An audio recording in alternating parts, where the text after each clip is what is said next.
আসসালামু আলাইকুম প্রিয় দর্শক মণ্ডলী, আজকে আপনারা দেখছেন ওয়েলকাম টু কাতারের আরেকটি নতুন ভিডিও, যেটা কাতার রাজ্যের দোহায় অবস্থিত একটি বাজার। এই বাজারটার নাম হলো সুক ওয়াকিফ, যেটাকে বলা হয় স্থায়ী বাজার। 2006 সালে সংস্কার করা এই ঐতিহ্যবাহী বাজারটি কাতারি স্থাপত্য শিল্পীতে ভরপুর। এই বাজারটি মূলত ব্যবসায়িক কর্মকাণ্ডের জন্যই অনেক বেশি পরিচিত। এই ঐতিহ্যবাহী সুক ওয়াকিফে বিভিন্ন ধরনের পোশাক, মশলা এবং সুভেনিয়ারও বিক্রি করা হয়ে থাকে। শুধু তাই নয়, এই যে রাস্তার ধারে রেস্তোরাঁগুলো দেখতে পাচ্ছেন এবং হুক্কাস যে লাউঞ্জ, তারও আবাসস্থল হলো এই সুক ওয়াকিফ।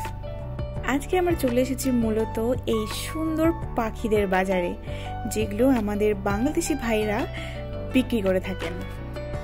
দেখতে পাচ্ছেন খাঁচার মধ্যে বিভিন্ন ধরনের খরগোশ থেকে শুরু করে কত প্রজাতির পাখি যেখানে আছে। তার মধ্যে বেশি আমরা দেখতে পাচ্ছি টিয়া পাখিগুলো, কাকাতুয়া, এত সুন্দর সবুজ কালার এবং পাখিগুলো এত সুন্দর তাদের চাহনি যে দেখে একটা মনোমুগ্ধকর ব্যাপার চলে আসছে।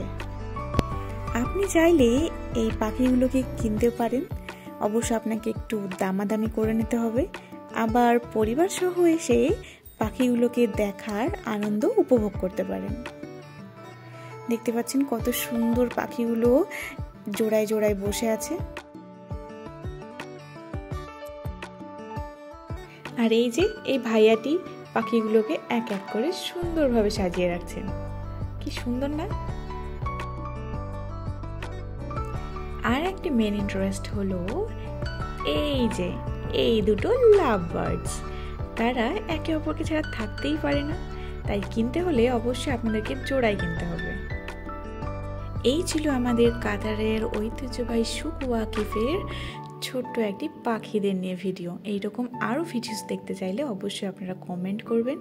ভালো লেগে থাকলে লাইক, শেয়ার অ্যান্ড সাবস্ক্রাইব করে রাখবেন। Thanks for watching.